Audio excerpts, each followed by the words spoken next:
मौलाना मोहम्मद अली जौहर ने कहा था, दौरे हयात आएगा कातिल कज़ा के बाद, दौरे हयात आएगा कातिल कज़ा के बाद, है इब्तिदा मेरी तेरी इंतहा के बाद।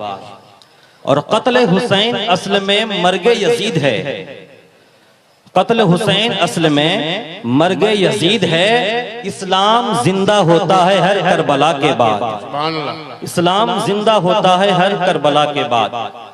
आज 20 मुहर्रमुल हराम है। आज से जस्ट 10 दिन पहले 10वीं मुहर्रम की तारीख को यौम आशूरा था। आप सबने, हम सबने यौम आशूरा मनाया। गमे हुसैन में अपने आप को, इमाम हुसैन की मोहब्बत में अपने आप को मुकम्मल तौर पर इन्हमाक के साथ, अपने आप को मोहब्बत हुसैन के साथ अपने अंदर एक ऐसा जुनून और जज्बा पैदा करने की कोशिश की जिसकी एक झलक मैं अभी भी आपके चेहरों पर देख सकता हूं। और तरह तारीख की रोशनी में देखें, आज से तकरीबन 1384 साल पहले मुल्क इराक के शहर बगदाद से मुत्तसिल इलाका, एक मैदान जिसको करबला कहा जाता था, जो अभी करबला मैदान नहीं बल्कि वहां बड़ी बड़ी इमारतें बन चुकी है। उस मैदान करबला में आज से 1384 साल पहले जो मारकाए करबला वजूद में आया, आपने तकरीबन अय्याम मुहर्रम की इब्तिदाई 10 दिनों में जिक्र इमाम हुसैन की महफिलों में दास्तान करबला, फजाइल करबला जरूर सुनी होगी। सन 61 हिजरी में करबला के धरती पर जो वाक़या करबला पेश आया, इमाम हुसैन की शहादत हुई, अली असगर की शहादत हुई, अली अकबर की शहादत हुई। औनो मोहम्मद ने जामे शहादत नोश फरमाया, कासिम की जवानी लूटी, अब्बास के बाजू कटे, खानदान नबूवत की पाकबाज खवातीन को बेपर्दा बेआबरू किया गया, पानी बन किया गया। तमाम बातें आपने सुनी। आपने कभी सोचा कि वाक़या करबला से हमें क्या पैगाम मिला है, वाक़या करबला से हमें क्या मैसेज मिला है? मेरे अजीजों दोस्तों, आप नाते पाक सुनकर मचल जाते हो। मुझे खुशी होती है कि मेरे ये गयूर मुसलमान, गयूर नौजवानों के अंदर मेरे नबी से मोहब्बत है, हुसैन पाक से मोहब्बत है, जो नामे हुसैन सुनकर मचल जाते हैं, नारे तकबीर बुलंद करते हैं। मैं आप सबकी दिल तक अपनी दिल की आवाज पहुंचाना चाहता हूं, जरा अपने कान को खोलकर सुने। वाकई करबला क्यों पेश आया? सिर्फ इसलिए कि आप महफिलें मुनक़िद करें, खूब नारा लगाएं। वाक़या करबला से दो किरदार सामने आया है, दो कैरेक्टर सामने आया है, एक हुसैनियत, एक यजीदियत। ये दो किरदार जो वाक़या करबला से सामने आया है, वो किरदार अभी मिटे नहीं हैं। उस किरदार के, उन दोनों किरदार को के नामो निशान आज भी बाकी है। अगर सच्चे हुसैनी हैं तो आपके अंदर हुसैनी किरदार भी आपके अंदर बेदार रहना होगा। अगर आप इमाम हुसैन से सच्ची मोहब्बत रखते हैं तो यजीदी किरदार को पीछे छोड़ना होगा। अब मैं आपको मुख्तसरन बताता हूं कि यजीदी किरदार क्या था, हुसैनी किरदार क्या था। यजीद एक फांसी को फाजिर शख्स था। यजीद जो मुतलकल इनान बादशाह अपने आप को कहलवाता था, जो हुकूमत की बागडोर अपने हाथों में लेकर मजलूमों पर जुल्म करता था। आपने सिर्फ ये समझा कि उसने खानदान नबूवत को बेआबरू किया, उनके पाकबाज खवातीन को बेपर्दा किया, खानदान नबूवत की पाक जानों की जान ली। सिर्फ उसके ये जराइम इतने ही नहीं है, बल्कि यजीद के ताल्लुक से कहा जाता है कि वो शराब पीता था।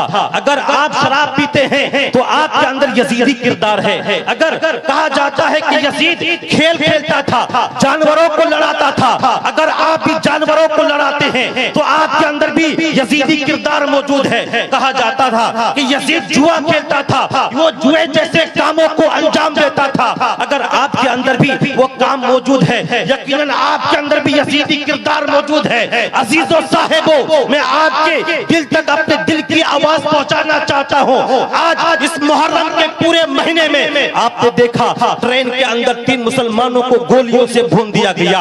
आपने देखा मेवात में क्या हाल हुआ, मुसलमानों के घरों को आग लगा दी गई, तोड़फोड़ कर दिया गया, बुलडोजर के नाम पर मुसलमानों की जायदाद को तबाह बर्बाद कर दिया गया। आप कहते हैं हम हुसैनी है, हमारे अंदर हुसैनी किरदार है। अगर आपके अंदर हुसैनी किरदार है तो सबसे पहले आपको जब भी आपकी मस्जिद से मुअज्जिन की आज़ान की सदाएं आपके घर तक आएगी, अगर आपने अपनी दुकान को बंद कर दिया, अपने घर के दरवाजों को बंद कर दिया, तो समझ में ये आएगा आप यजीदी किरदार आपके अंदर नहीं बल्कि आपके अंदर हुसैनी किरदार मौजूद है। अजीजों, बात बड़ी करीबी है। मैं अपनी पूरी रिस्पॉन्सिबिलिटी के साथ, बड़ी जिम्मेदारी के साथ, ये हमारे एक बहुत बड़े आलिम दीन बहुत शफ़क़त फरमाते हैं, हजरत मौजूद हैं, मैं इनकी मौजूदगी में, और सबसे बड़ी बात ये है कि इस महफिल पाक के 2 आले रसूल ज़ीनत बनने वाले हैं। वो कुछ ही देर में आपके आंखों के लिए ज़रिया नूर और ज़रिया कस्बो फैज़ बनेंगे, थोड़ी ही देर में तशरीफ लाने वाले हैं। अजीज़ो साहिबो, आप कहते हैं हम हुसैनी है, हमारे अंदर हुसैनी किरदार है। आपको मैं कहना चाहता हूँ, इमाम हुसैन को यजीद से कोई जाती दुश्मनी नहीं थी, यजीद से उनको कोई जाती लगिश, जाती खलिश नहीं थी, बल्कि दुश्मनी थी किस बात पर? वो नाना के दीन को दबाने की कोशिश कर रहा था, नाना की शरीयत को पामाल करने की कोशिश कर रहा था, शराब को आम करने की कोशिश कर रहा था। आप जरा अपने गांव का जायजा लीजिए, अपने शहर का जायजा लीजिए, हर नौजवान, हर गांव के बेशतर नौजवानों के हाथों में शराब की बोतल होती है। आप जरा बताएं ये कैसे नौजवान है, इमाम हुसैन का नारा भी लगाते हैं, इमाम हुसैन को फॉलो भी करते हैं, लेकिन कहीं ना कहीं यजीद को फॉलो करता हुआ नजर आता है। अजीजों साहिबो, इमाम हुसैन के किरदार को अपनाइए। इमाम हुसैन ने करबला की धरती पर अपने पूरे खानदान को लुटाकर आपको सिर्फ ये पैगाम दिया है, कुछ भी हो जाए, कुछ भी तुम्हारे सामने मुश्किलात के पहाड़ खड़े हो जाए, कभी भी दीन मुस्तफा को पसे पुष्ट मत डालना, कभी भी नबी के दीन को ढलने मत देना। हमारी हालत तो ये है, जहां भी जाइए आप जेलों में जाकर देखिए, थाना के किसी सेंटर किसी जेलर से पूछिए भाई आपके जेल में कितने लोग हैं, उनकी लिस्ट हमें दीजिए, तो आपको मिलेगा सबसे ज्यादा मुसलमान है जो जेल को अंदर चोरी के जुर्म में, कत्ल के जुर्म में, रेप के जुर्म में, न जाने कितने जराइमों कराइम का इर्तिकाब करके हमारा मुसलमान नौजवान जेलों के पीछे बंद है। अजीजों साहिबो, आज के इस पूरे प्रोग्राम का सूफी बिस्मिल्लाह शाह का 20 मुहर्रमुल हराम के इस मुकद्दस तारीख में मुनक्किद करने का मकसद ही यही है कि आप यहाँ से उठो तो आपके अंदर हुसैनी किरदार मौजूद रहना चाहिए। अजीजों साहिबो, अब मैं आपको, चूंकि मुख्तसर सा वक्त है, मैं आपको एक बेहतरीन सा वाकया, आपको इस वाकये से एक बात इसी इमाम हुसैन और करबला के ताल्लुक से ही है, इस बात को, इस वाकया को सुनने के बाद आपको एक मैसेज मिलेगा किस तरह इमाम हुसैन ने, उनके शहजादों ने, उनकी बेटियों ने, उनके खानदान के लोगों ने किस तरह सब्र तहम्मुल का मुजाहरा किया था, किस तरह उन्हें इस्तिक़लालो इस्तेहकाम का मुजाहरा किया था। आपको इससे अंदाजा होगा करबला की धरती है, करबला का पूरा दास्तान जब पेश आ गया, खानदान नबूवत के बेटों को शहीद कर दिया गया, बीवियों को बेआबरू बेपर्दा करके उनको कैद कर दिया गया। उसके बाद मुख्तार सकफी नाम का एक आदमी आया, एक हाकिम आया। कहा जाता है मुख्तार सकफी ने तमाम यजीदियों को चुन चुन कर कत्ल किया, तमाम यजीदियों को वासिल जहन्नम किया। जहां भी यजीदी मिलते थे मुख्तार सकफी उनके सर को कलम कर देते थे। इतने ही में इब्ने जियाद, आपने नाम सुना होगा, जो कूफा का गवर्नर था, इब्ने जियाद ही वही वो जालिम है जिसने मुस्लिमीन अकील को शहीद करने का ऑर्डर दिया था, उनके बेटों को शहीद करने का ऑर्डर दिया था। यही वो कूफा का गवर्नर है जिसके ऑर्डर्स पर, जिसकी इशारात पर, जिसके अहकामात पर पूरे करबला की दास्तान को करबला की जमीन पर लिखा गया। अजीजों साहिबो, जब पूरा करबला का दास्तान पेश आया, मुख्तार सकफी ने जब लोगों को चुन चुन कर मारने की कोशिश की, तो मुख्तार सकफी के जुल्म से बचते हुए इब्ने जियाद भाग खड़ा हुआ। इब्ने जियाद भाग खड़ा हुआ, भागते भागते उसको प्यास की शिद्दत हो गई, रेगिस्तान की तरफ निकल पड़ा। इतनी प्यास की शिद्दत हुई, अगर वो पानी ना पाता तो वो मर जाता। इतने में इब्ने जियाद क्या देखता है, करबला के थोड़ी दूर पर एक रेगिस्तान पर, बालुई जमीन पर, रेतीली जमीन पर एक खेमा नजर आता है। इब्ने जियाद लड़खड़ाता हुआ उस खेमे के पास पहुंचता है और सोचता है इस खेमे के पास जरूर पानी होगा, मैं यहाँ से पानी तलब करूंगा और अपनी प्यास को बुझा दूंगा। अजीजों साहिबों, इब्ने जियाद ने खेमे के पास जाकर जब खेमे के दरवाजे को हटाकर देखा तो अंदर का माजरा देखकर हैरान और शजदर हो गया कि खेमे के अंदर जो इंसान मौजूद था वो कोई और नहीं बल्कि इमाम हुसैन के बेटे इमाम सज्जाद इमाम ज़ुल आबिदीन सजदे में मसरूफ थे। अल्लाह अकबर कबीरा। इब्ने जियाद ने देखा कि खेमे के अंदर तो इमाम ज़ुल आबिदीन मौजूद है, इनके पास कोने में मटके में पानी भी मौजूद है। इब्ने जियाद सोचता है अब मैं पानी मांगू तो मांगू कैसे, इसके पास मैं पानी मांगू तो मांगू कैसे।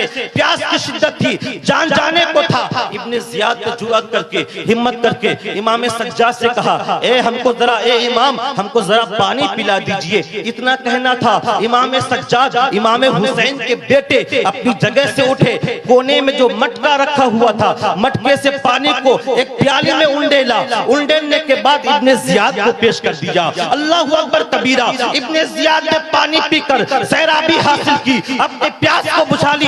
दिल ही दिल में सोचने लगा शायद इमाम ने मुझे पहचाना नहीं है, शायद इमाम ने मुझे मेरी शनाख्त नहीं कर पाई है। इब्ने जियाद पूछ बैठा, ए इमाम क्या आपने मुझे नहीं पहचाना? तो इमाम हुसैन के बेटे ज़ैनुल आबिदीन की आंखों से आंसू जारी हो गए और कहा, ए बदबख्त तुमको मैं कैसे नहीं पहचान सकता हूँ, तू ही तो वो जालिम है जिसने मेरे घर पर पानी बंद किया था, मेरे शीरखार भाई अली असगर के गले पर तूने तीर चलवाई थी, मेरे नौजवान भाई अली अकबर की जवानी लूट ली थी, मेरे खानदान की औरतों को बेआबरू बेपर्दा किया था, तुमको मैं कैसे नहीं पहचान सकता। ये सुनने के बाद इब्ने जियाद कहता है जब आपको सब पता है तो आपने मुझे पानी क्यों दिया, आपने मुझे पीने के लिए पानी क्यों दिया? जवाब सुनो मेरे मुसलमानों, इस जवाब को सुनकर दिल में महफूज रखना, इसको जिंदगी में अप्लाई करना। अगर आप इसको अपनी जिंदगी में अप्लाई करोगे तो इसका मतलब ये है कि आप सच्चे हुसैनी हो। अल्लाह अकबर कबीरा।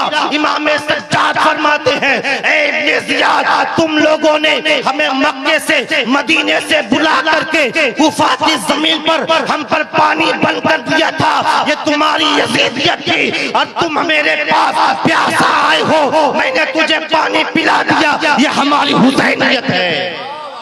अजीजों साहिबों, ये है इमाम सज्जाद, ये है इमाम हुसैन के बेटों का किरदार। अगर आप इमाम हुसैन के सच्चे फॉलोवर हो, दिल पे हाथ रख के अहद करो, दिल पे हाथ रख के अहद करो। आज का दौर इतना कॉम्प्लिकेटेड है, इतना पेचीदा है, अगर आपने अपने ईमान को मजबूत नहीं किया, अपने अखलाक को नबी के मुताबिक नहीं किया, अपने चेहरों को सीरत मुस्तफा के मुताबिक, सुन्नत मुस्तफा के मुताबिक नहीं सजाया, तो आपने देखा है किस तरह जयपुर बम्बई एक्सप्रेस ट्रेन पे एक कांस्टेबल ने चुन चुन कर मुसलमानों को भून दिया है। इसी तरह आपने देखा होगा किस तरह मेवात और नूह की सरजमीन पर मुसलमानों को चुन चुन कर मारा गया है, उनके जायदाद को जलाया गया है। इस दौर में अगर कुछ करने की जरूरत है तो अपने अंदर हुसैनी किरदार पैदा करने की जरूरत है। अजीजों साहिबों, यही चंद कलेमात में आपके सामने गोशे गुजार करके अल्लाह की बारगाह में दुआ गो हूं कि मौला ताला इन बातों पर सबसे पहले मुझे, हमारे उलमाए किराम और आप सबको अमल करने की तौफीक अता फरमाए। अस्तगफिरुल्लाह रब्बी मिन कुल्लि ज़ंब। अस्सलामु अलैकुम।